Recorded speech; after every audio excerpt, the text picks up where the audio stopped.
Okay, once more for the cameras. So Marx writes the Economic Philosophical Manuscripts of 1844 and outlines his theory of alienation, which he says is something that's very unique to capitalism.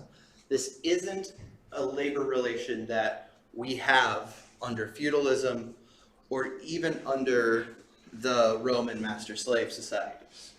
This is something that only capitalism can produce, and according to Marx itself, it's a necessary condition of private property. It helps to produce private property, and they kind of reinforce one another.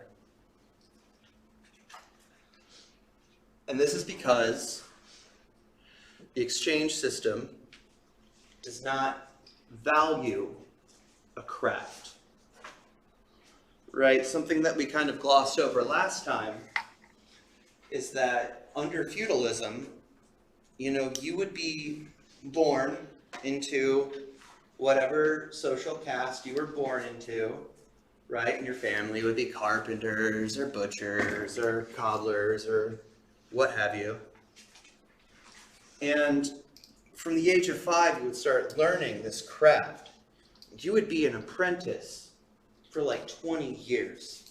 You would get very, very invested in being able to make shoes or being able to make coats or chairs or cabinets or whatever.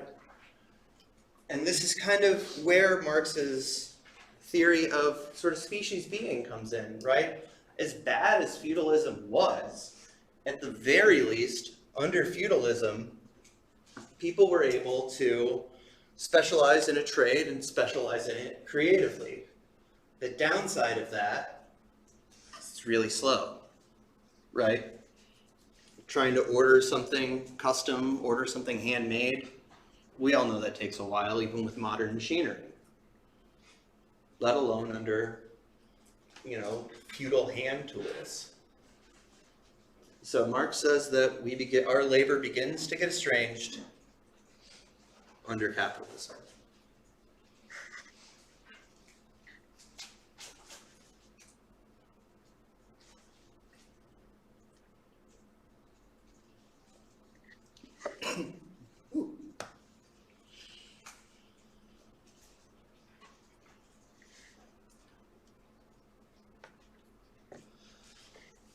And Marx's argument for estranged labor begins in the beginning passage. It starts with the premise that classical economic theory, or rational choice theory, like we covered on Monday, begins from. But Marx also begins to depart from these understandings of rational choice theory, like we covered. The rational choice theorists looked at capitalism and said, this is the best system, this is great, and this is what human beings are always made to do. And Marx says no.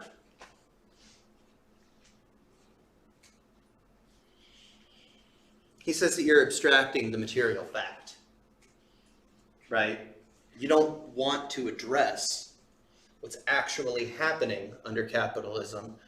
You just want to justify it.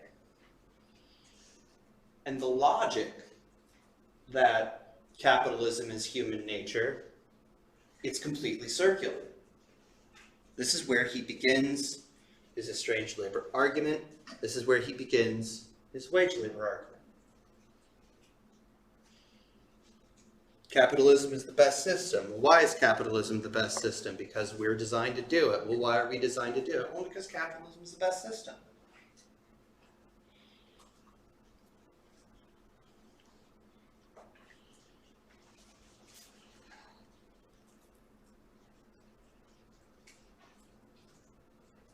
And I've always loved how Marx puts it when he says we're not going to start from a primordial condition. That phrase just sounds cool.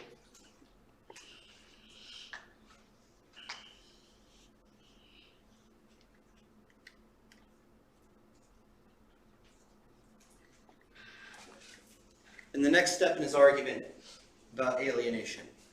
Why is alienation so connected to capitalism versus other systems? It's wages. right? And the reason that you got the handout, the reason that we're going to go to the whiteboard a little bit later, is because Marx goes on in a much later work called Capital to demonstrate that wages are the reason why we're alienated. And he goes on to say that under capitalism, workers will always earn less than what they produce. And therefore, the more that a worker produces, the higher the productivity, the less they actually earn.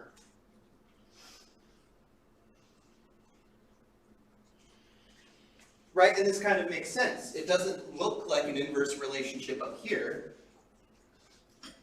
but if you're making $30 worth of stuff every hour, you're getting paid $20 worth of stuff every hour. Yeah, you're not making as much as you produce, sure, but that's better than the fact that you're getting paid $20 an hour in 2010, but you're making $60 worth of stuff for somebody else. That means your value is going down. And to Marx, this means that you're going to become alienated from what you're doing.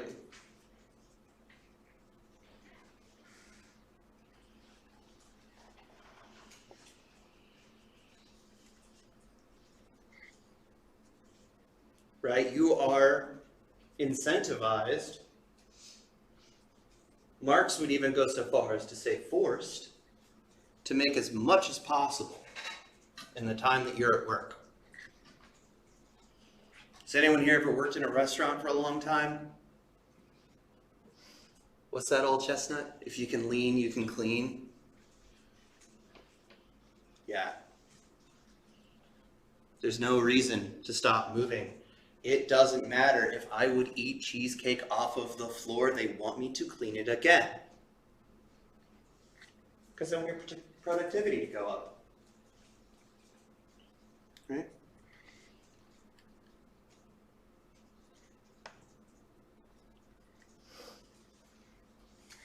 And this takes us right back to Marx's arguments about human nature. And this is kind of where we begin our commodities argument. This is where we begin our wages argument. This all kind of ties together in the end. I'm sorry, it kind of seems all over the place. It's kind of written all over the place. Trust me, the readings get easier once we move into the 20th century. I promise. They get fun. But his assumption is that labor, the quote-unquote primordial condition that the rational choice theorists miss, is that labor is transforming nature. It is taking a tree, cutting it down, transforming it into logs, transforming those logs into what have you, and making something out of it. That's labor.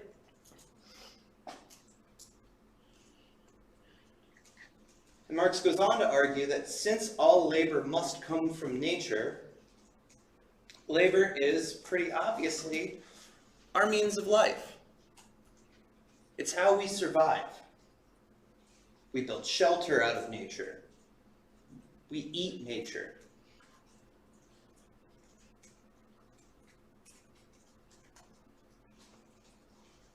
We get really, really grossed out. Right? At least I would if someone gave me a plate of food and says, this does not come from nature. I don't want to eat that. Everything that we do has to come from nature, according to Marx.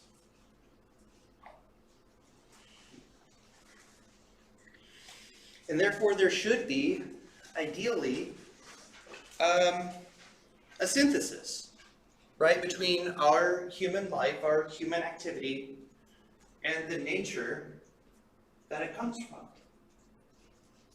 We should feel connected to the object of our labor. We should feel connected to where all of this stuff that we have comes from. And keeping in mind the context here, Marx says that capitalism pushes us away from nature, right? And just like we talked about last time, Marx is seeing the Industrial Revolution sort of coming into Germany from England and France.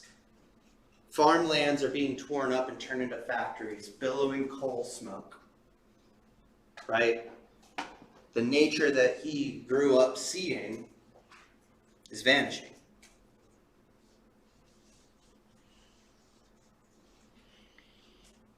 Right, and that's a little better today, not much. You know, at the time they didn't have like parks. At the very least, I can go to Riverside Park and commune with nature while I listen to traffic from down the way.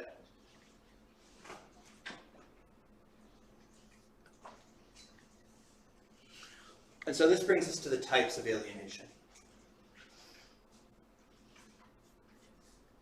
And we already covered this. If you want to write them down again, I'll give you a second to do so, just to get a good header on all of your note-taking sections.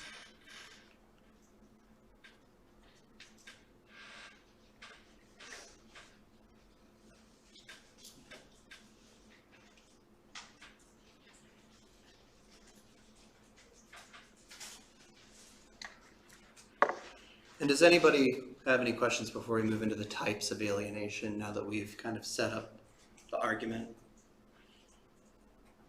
This is the argument before we go into labor being alienated makes sense to everyone.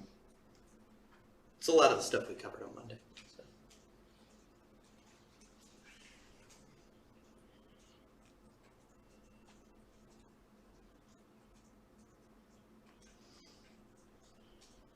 Okay, excellent. So Marx begins by talking about being alienated from the product of your labor, the stuff you actually make.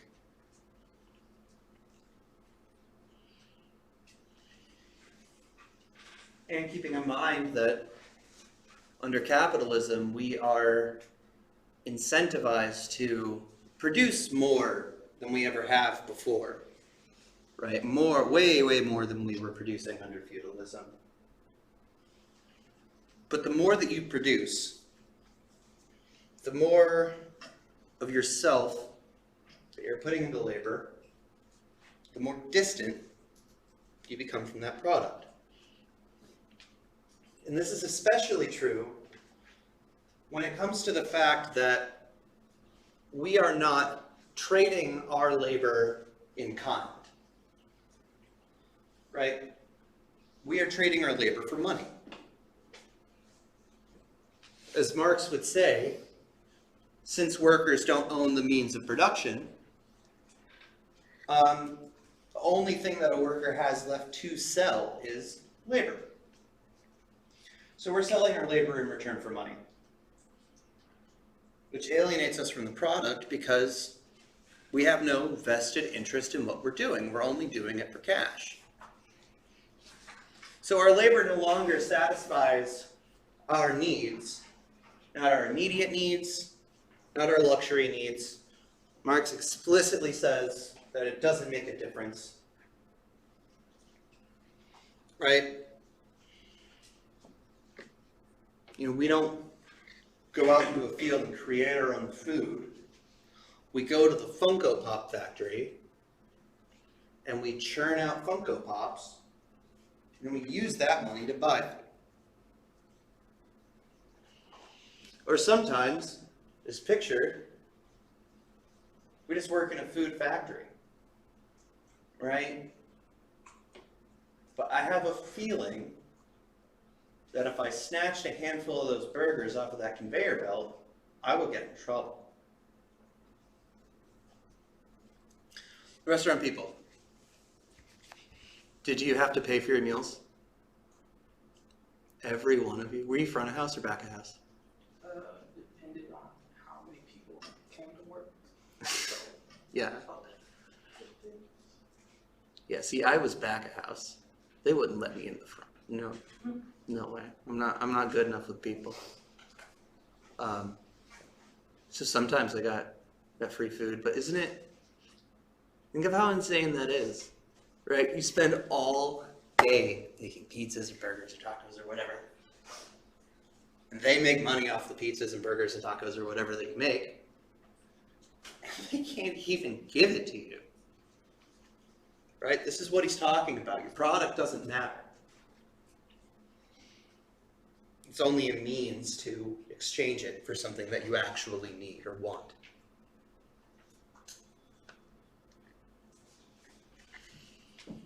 The next one is the process. Right? When you're at work, I don't think very many of you are in a position where you vote on the new menu. You don't vote on what machines we're going to buy to manufacture linen. You don't have any control over that. Your boss does. But the fun part of making something is that process, right? That's what's creative about it.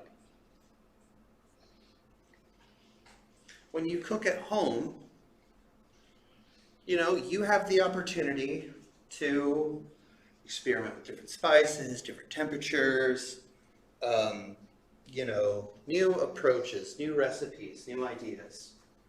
You have control over the process when you're making food at home.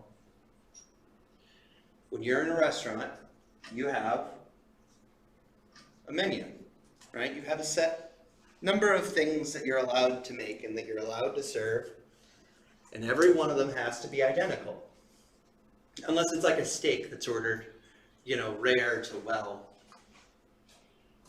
But for the most part, it's supposed to be the same quality for every single person that walks in there. So something as essential to our life as food becomes kind of an assembly line. And this is particularly relevant when it comes to repetitive work, right? Turn the page, wash your hands, turn the page, wash your hands. Right, like imagine, I don't know if anyone here's ever worked at an auto plant. I haven't. But imagine that Model T Ford era, right? Where there's no automation really, using gravity for the assembly lines. And your only job is to put 4 rivets onto a wheel well. And you do that over and over and over. You can't switch stations. You can't talk about your wages. You don't have any control over what kind of car this is.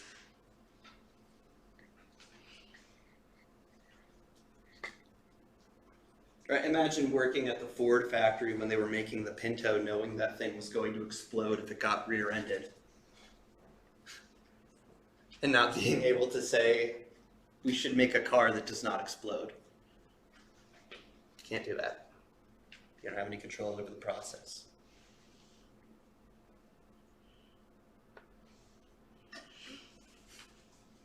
And now we're getting into, right, this species being argument that we talked about before. Marx thinks that human beings are inseparable from creative activity. This is our human nature. This is what makes us us. This is what differentiates a human being from a dog. Creating. But when we don't have control over the process, when we don't have control over the product, it alienates us. And this is really important.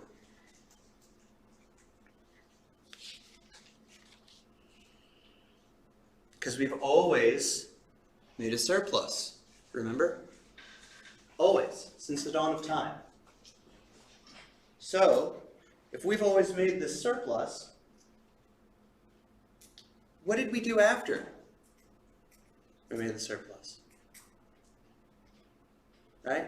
We didn't just sit down in our little hovel with our hands on our knees, waiting to make more, waiting to run out of the surplus. We made art. We made music. We wrote poems.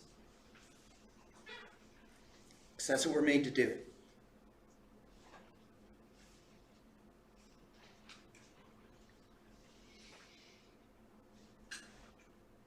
Right, like we care a lot about mental health. And of course that's important. It seems obvious that it's important to care for people who are depressed, who are schizophrenic, who are suffering. But if our purpose in life was only to satisfy our immediate physical needs, then who cares? Right? The fact that we care about this, the fact that we care about satisfaction, fulfillment in life, caring about the job that we do, feeling like we have an impact on the world, it's because labor is inseparable from our human nature, according to Marx. That's why this alienation from the self is so harmful.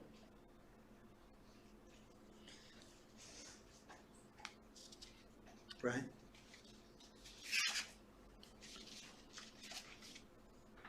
How did he put it? Just going to read it here because I forgot to put it in the slides. Forgive me. But as a result, the worker no longer feels himself to be freely active in any but his animal functions, working under a capitalist. Eating, drinking, procreating, or at most in his dwelling and in dressing up. And in his human function, he no longer feels himself to be anything but an animal. What is animal becomes human, and what is human becomes animal. Because we can't feel ourselves without having the ability to create something.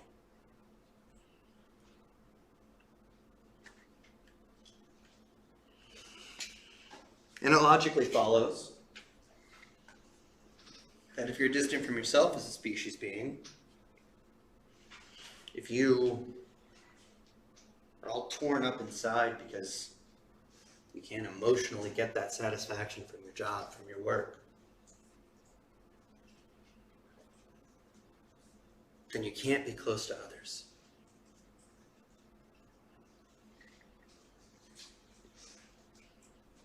You're inherently going to be alienated from others. This is unavoidable under a system of alienation.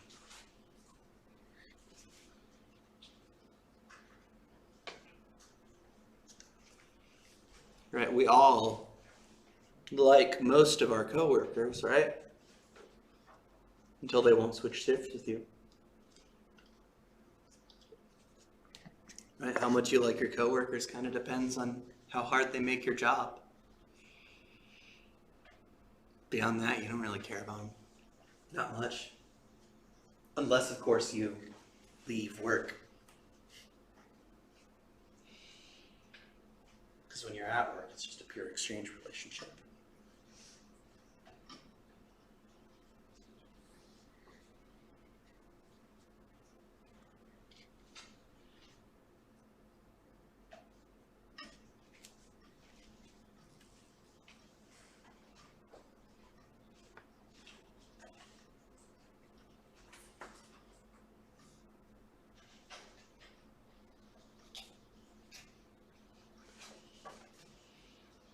So where does it come from? And the capitalist, of course. Yeah, according to Marx.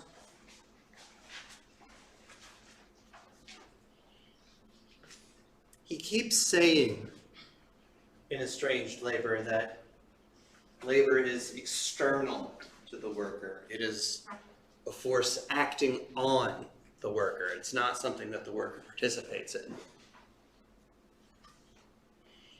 But why is it external? Because we have the boss. And the boss has taken that excess value from us.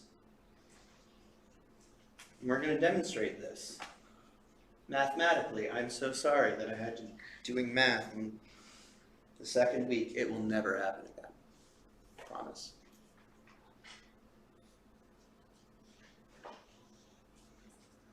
But it's private property. Private property produces alienation, alienation produces private property. And wages. Wages are also the source of alienation. And he keeps using this term, wage slave. He's probably being a little evocative, right? But he does say continually the worker sinks to the level of the commodity. The worker is no better than a slave. And his reason for that is wages. It's the capitalist. And in order to understand this, we're going to have to talk about commodities. And this is going to be a pretty hard break from talking about alienation. So I think now would be another good time to ask y'all if there's anything that doesn't make any sense. If we have any burning questions about alienation before we move on to commodities. Yeah.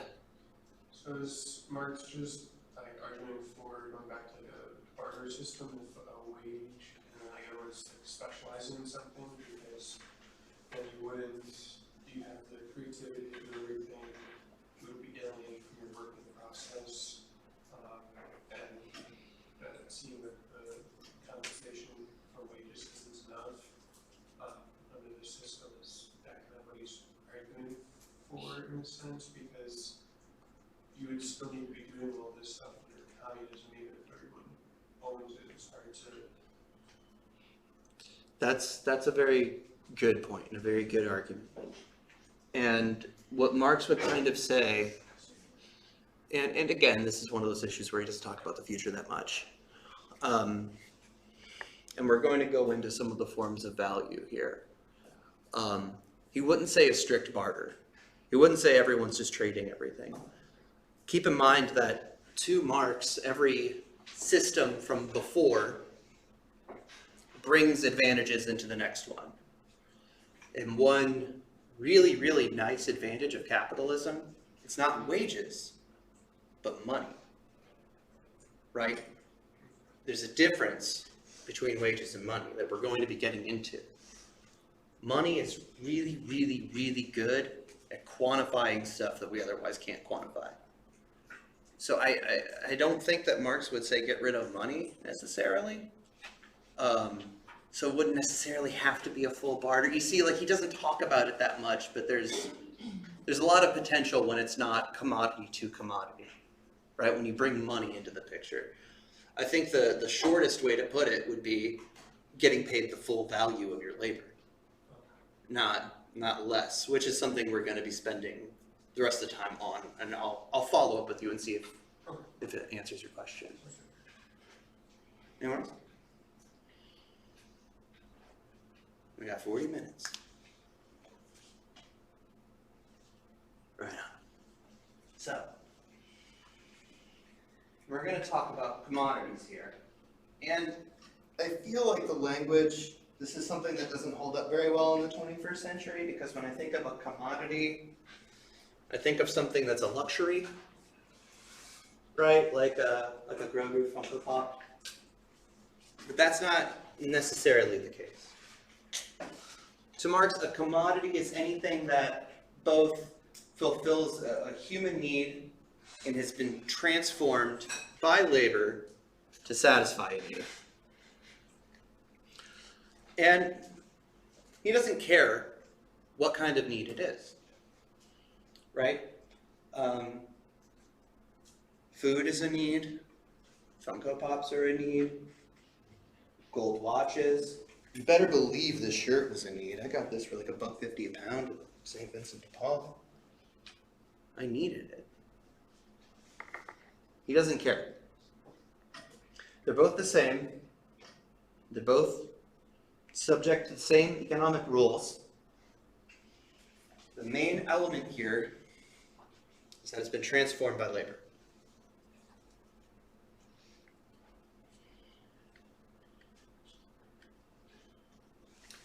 And he has two forms of value here. Sorry, I don't know where that typo came from. T, I don't know. Scratch it out.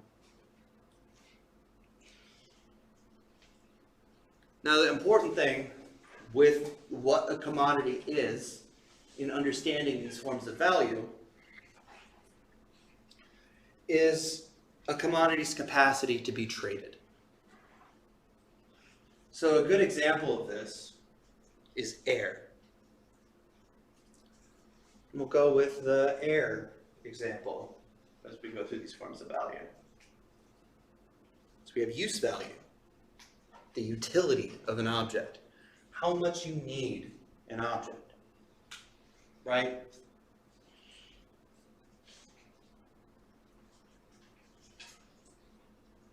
If I'm trying to trade you something, if I'm trying to trade you a heavy coat in July for something, you're probably not going to take that deal. But the use value of that coat is really low. It doesn't matter if it's North Face, Goose Down, or Gore-Tex or what have you. It doesn't matter. The use value is too low. I don't need it. Or maybe you will when winter comes. Maybe you're thinking ahead. But that's still going to change the use value of something. And air has a hell of a lot of use value, right? Without it, you will die pretty quickly. So air has a lot of use value. Up there as far as use value goes.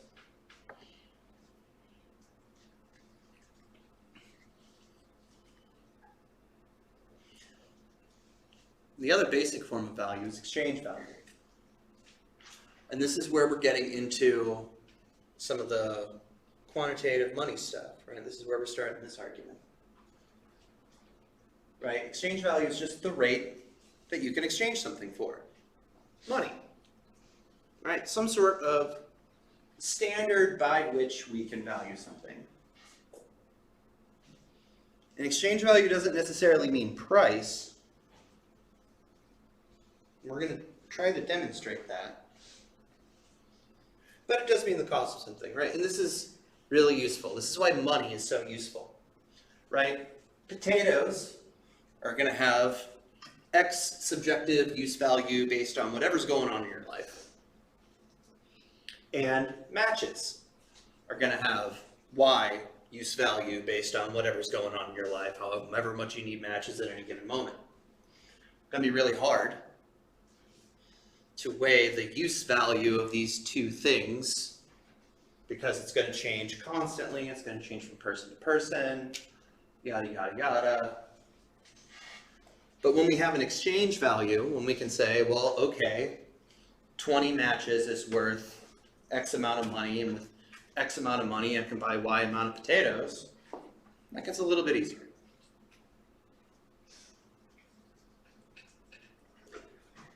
So air has a lot of use value, but it hasn't been transformed by human labor. It's everywhere. So it has no exchange value. I can't sell you air. It's one of the most useful things that we need. I can't sell it to you.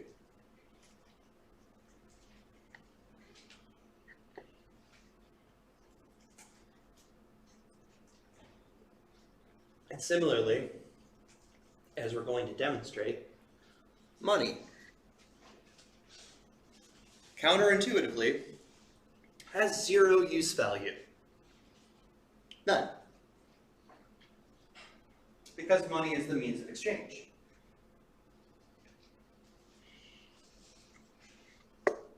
Right? If you're on a desert island with $200,000 in cash, it's only good for as long as it burns. There's no purpose other than buying stuff.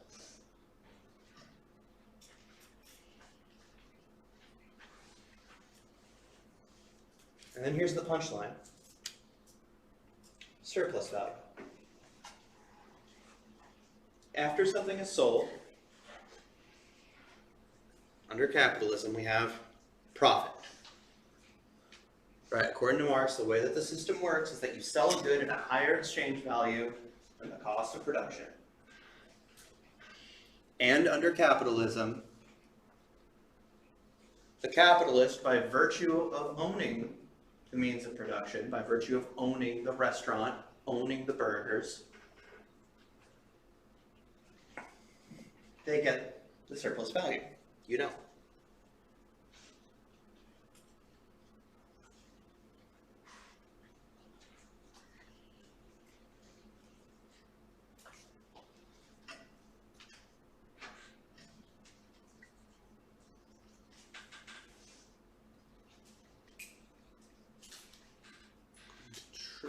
Do I have another one? No.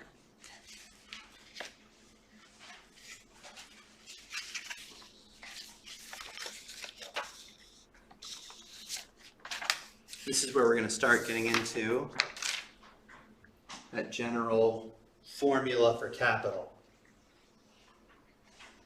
So let me know when you're done taking notes here. I'm going to switch over to using the whiteboard.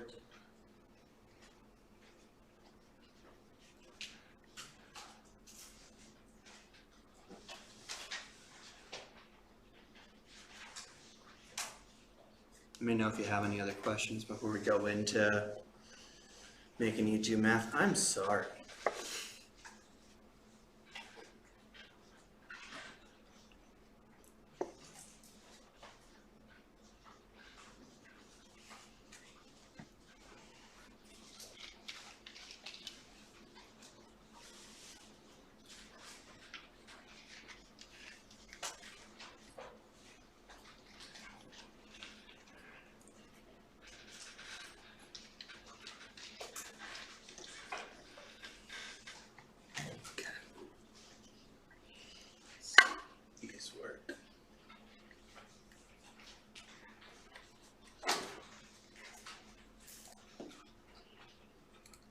Hopefully this keeps going.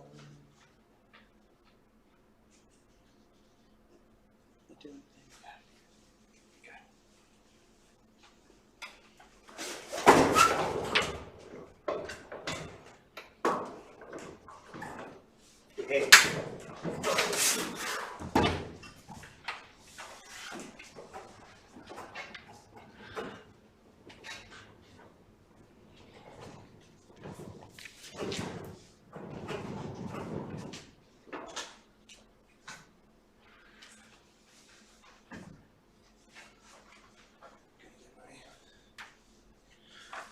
Time piece. Okay. So Marx begins in the general formula for capital with commodities, as we discussed. Commodities are going to have a use value, they're going to have an exchange value, and we can kind of assume that the use value and the exchange value of any given commodity is going to be kind of subjective. It's going to depend on what it is. We don't have to worry about that. And he starts off with two basic relationships between commodities and money, which again, money is unique, money is separate from a commodity because money only has exchange value. Right, so we have C to M. Sorry, they made me type everything in middle school. And that's going to be a sale.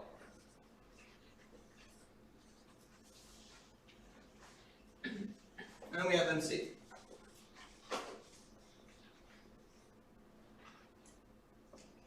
And that's a purchase.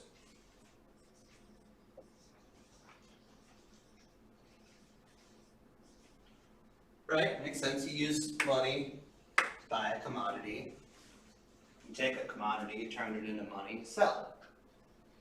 Basic, easy.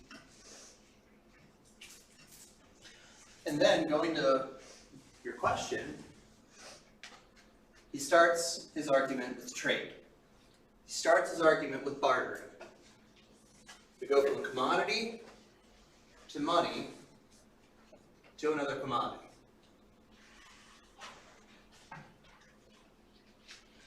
Right? And if anyone here's been in a dire financial situation, we all know what this relationship is like. I have a guitar, and I pawn it for $60, and then I buy $60 worth of, I don't know, ramen, beans, rice, whatever is going to get me through the next 2 weeks. Right? Commodity into money to a commodity.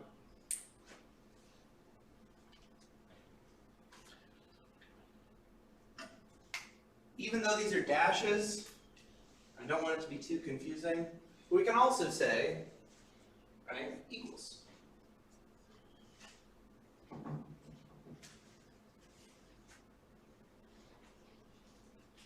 Commodity is going to be equal to the exchange value of that commodity, which you then trade for something with a higher use value.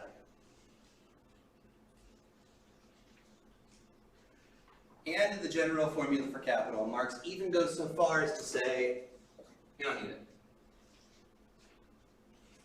It doesn't matter, right? Because C equals C.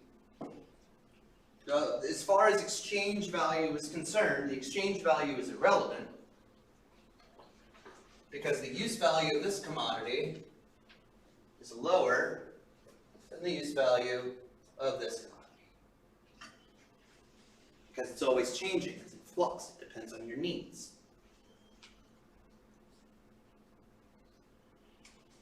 Right?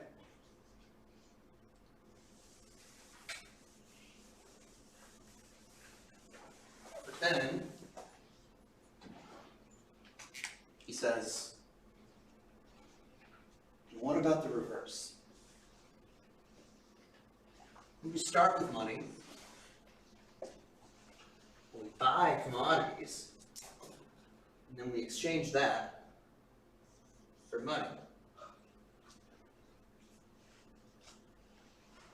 And again, what if we assume these are equal? And then, on top of that, we try to get rid of the commodity.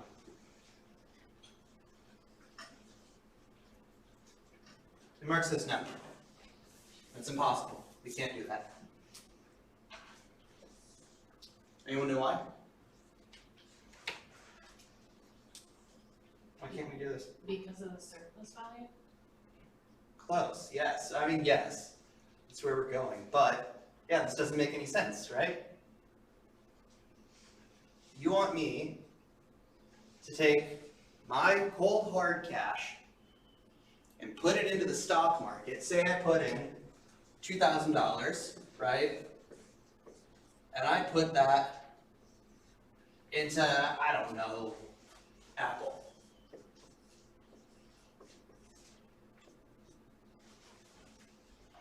And that $2,000 is now subject to the whims of the market. I can no longer control what happens to this money. And it's debatable as to whether or not stocks are a commodity. This is just a, an example. It's just going to make sense. So now Apple owns my money. And according to the MCM relation, right, that surplus value that you brought up, you would get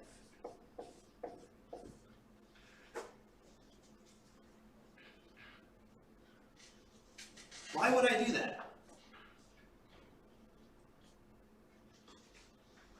Wouldn't you get more in return? Like it's similar to the other thing that you're doing in trade. Like I could buy like collectible sneakers. I wait till there's more of a demand for it, then I sell it for like 10 times the price. You would. And that's why Marx is a little dash, right? This doesn't make any sense if they're equal. It only makes sense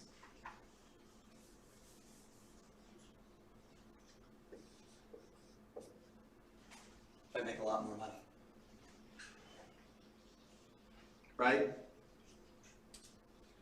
We remove the commodity. And just like we talked about with use value and exchange value, that money's not actually worth anything.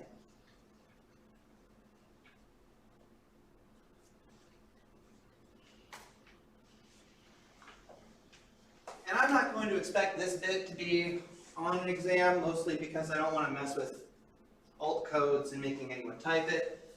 But Marx says that M dash is going to be equal. I'm going to make more space here actually. Does everyone have this bit kind of down? I'm going to get rid of this. Right. So, M dash is going to be equal to M plus, he uses delta here, I don't know why, delta M. Where delta M is M plus stuff, right? So in general formula for capital, he uses 100. M dash is I'm sorry, I already messed it up. 110. M is 100. And this is your profit. $10.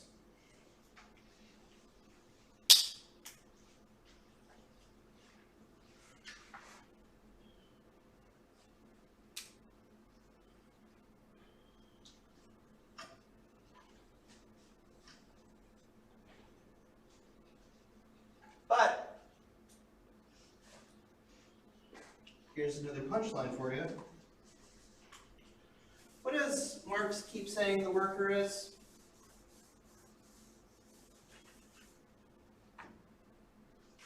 Alienated?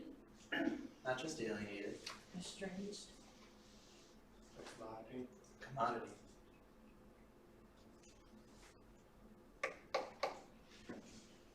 Right? So this, in the grand scheme of things,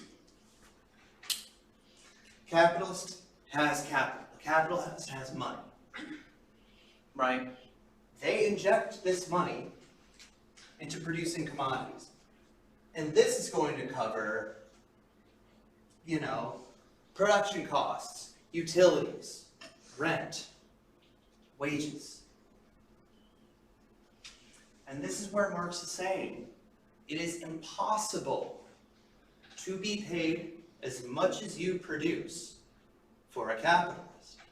Because if labor is the transformative element, if labor is what makes one commodity worth more than another commodity on a market, or natural materials, right, worth more as a commodity, if that's the transformative element, then this can only come from labor. But if they paid you how much you produced, there would be nothing left over. They wouldn't get their profit.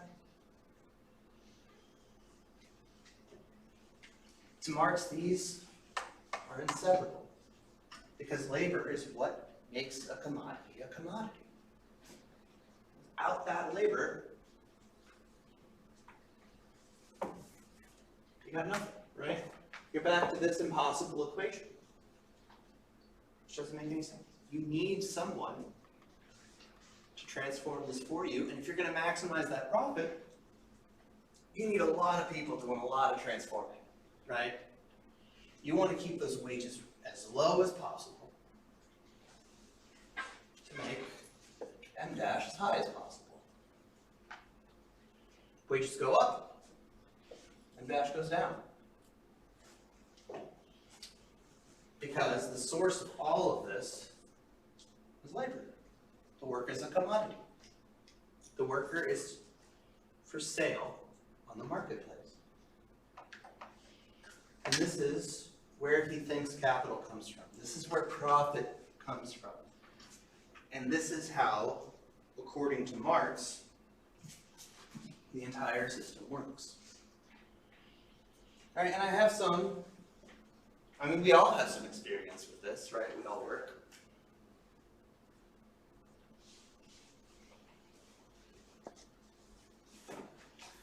So, a little bit about myself, I don't know if I mentioned this before, but I've been a musician for 15 years.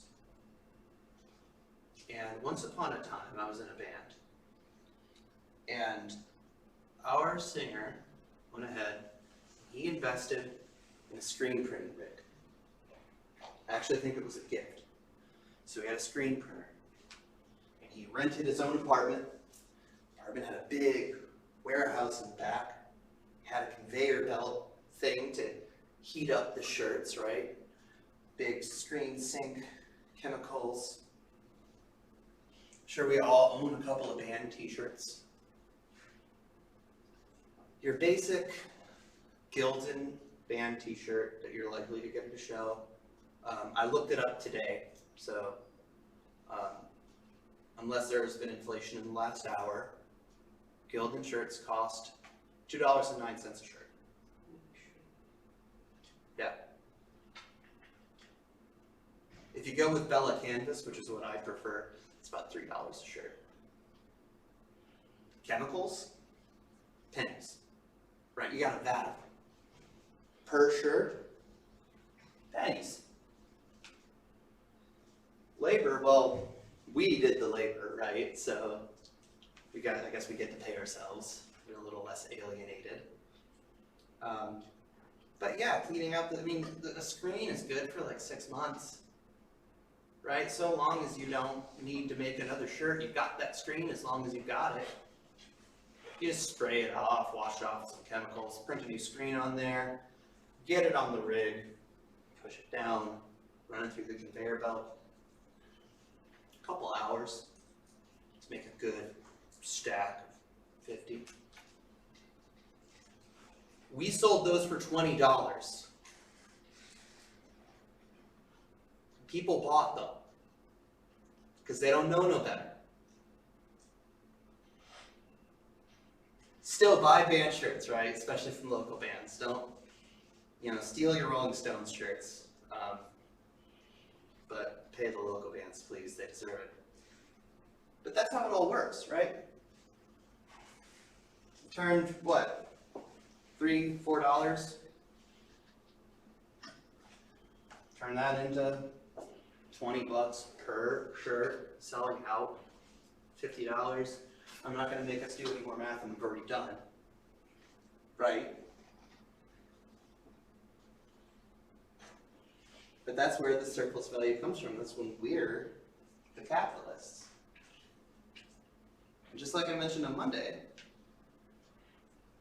what choice do you have if you don't own the screen printer, if you don't own the chemicals, right? You leave your boss, and you work for another boss. Right, you start this all over again. And Marx is very, very careful to point out, right? Let's call this M1. This isn't in the book, but we'll just, for the sake of argument, call this M1. We'll call M-2.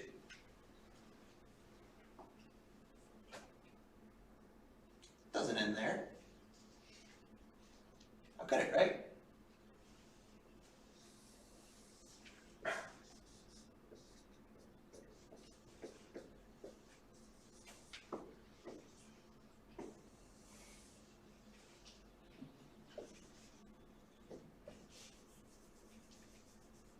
See, this is why you don't let your kids only ever learn how to write on the computer. Because someday they may grow up to be a teacher, and no one will be able to read it. Right? This isn't it. You take this money, put it back in, and you shave a little something off the top for yourself. That's the profit, right? That's why you do it. Take the remainder, which is going to be equal to the cost of the commodities. Maybe you expand your operation. Maybe you get a new screen printer, etc. Make more profit. And this time you take even more off the top. We don't have to buy anything right? Our bills are taken care of, we're all good here, so let's say if we could say, you could say M3 is going to be equal to M1, commodity, take even more off the top, over and over and over again. With the express goal of making M dash as high as humanly possible. And this is the basics of how capitalism works, according to Marx. This is why higher wages, equal wages, to Marx cannot be enough. Because you could get paid $10 an hour. Yeah, you make a profit, make a happy profit. You can make $75,000 a year. Still not going to hire you if it makes M dash too low. And this is why Marx kind of advocates for dismantling this system. Because the only way that we could reach our human potential is the, to Marx, inevitable dawn of communism.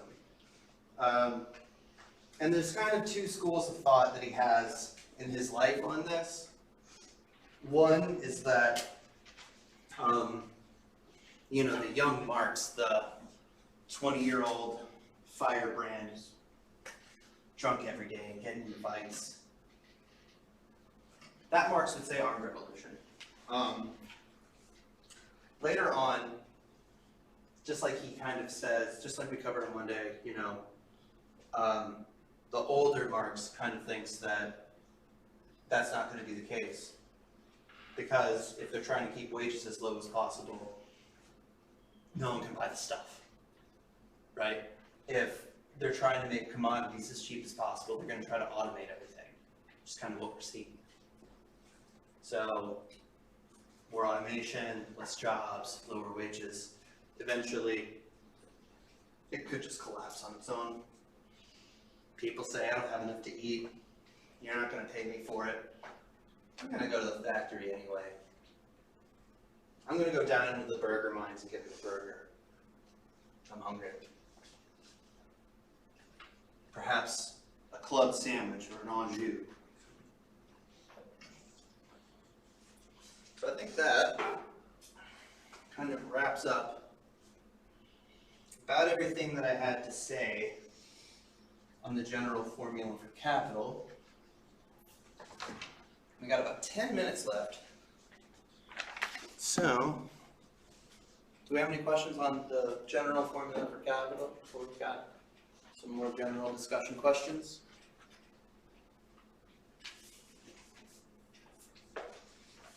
Did I answer your question about barter systems? And yeah, it's tricky because of how the circuit works. But yeah, you could use money still, according to Marx. Like that would be fine, so long as everyone's getting paid about as much. So let's kind of do some discussion. We didn't get to do this last time, and I do think that talking about this stuff is really important.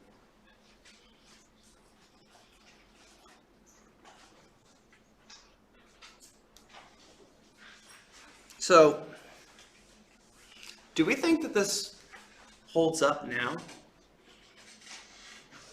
in the 21st century? Yeah. I don't think it's like as obvious because there's a lot of executive positions now that are still included in capitalism, but it's not as black and white there. Yeah. So I think that change of professional culture kind of hides how they. It obscures. Yeah. Yeah. I can't remember who the theorist was, but I feel like nowadays it's kind of a cycle. Like capitalists almost have to give into the cycle of capitalism in order to for their company to succeed. They do. I don't know I can't remember who the theorist was that said that.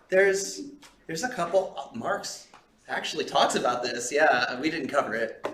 But he does bring up, and this was before they had anything like this, but like, why do you think the New Deal was so popular? Because people were pretty pissed during the Great Depression. So yeah, they'll try to, kill class consciousness by giving us unions and benefits and things like that. Because here's what I'm kind of thinking of when I write a question like this is, we have a whole new type of economy now, right? Got the gig economy. It's like Uber doesn't own the cars, right? Airbnb doesn't own the homes. Yeah.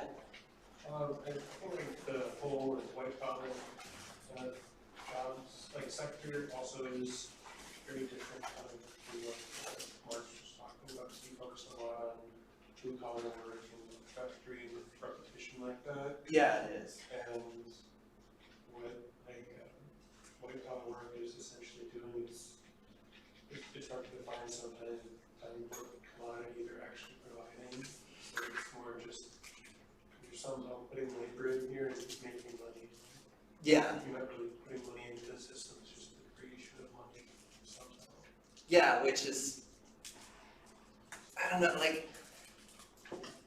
just in my own experience, right? I found that so much more alienating than working at a restaurant. Over the summer, to make ends meet, I was working at a cocktail bar, right? So I could at least see a beautiful 2-pound pork steak. It was on top of quinoa with this, I don't know, some sort of orange sauce, things romesco.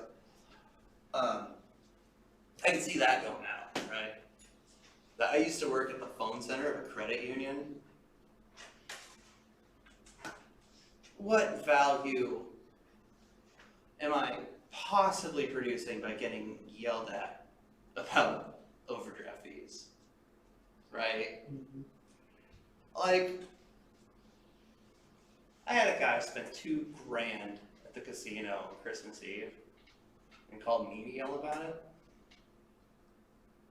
Was I really generating more than $12.50 an hour being told I ruined Christmas? I don't know. Probably should have earned more to be told that I ruined Christmas, but yeah, what do they generate? It feels more alienating in some ways, right? Because you're not, I don't mean to, but it is different, yeah. I mean, you're literally generating somebody to yell at so that you're insulating the company, whatever it is, because that person gets angry at you, gets frustrated, hangs up, as opposed to taking that anger out directly on the bosses, whatever it is. Yeah. The value you're creating is being an intermediary. Yeah, that is true. We always had those staff meetings. You're the first line of defense. Yeah, no, that's absolutely correct. It's worth more to pay me to get yelled at than having my boss get yelled at because she doesn't want to deal with it. Yeah. Right on. I think this was good. I think we had a good discussion here at the end. I'm happy. Does anybody have any more questions? Am I gonna get any emails? Right on. I'm happy calling it a little bit early. Have a great week. Quiz should be up around. Still writing it. I kind of wanted to see how this went. But it'll be up by the end of my office hours, and that's going to be out there until Friday midnight. It's just 10 questions, multiple choice, should take about 10-15 minutes to do. Oh, let me know if you need anything, I'll see you on Monday.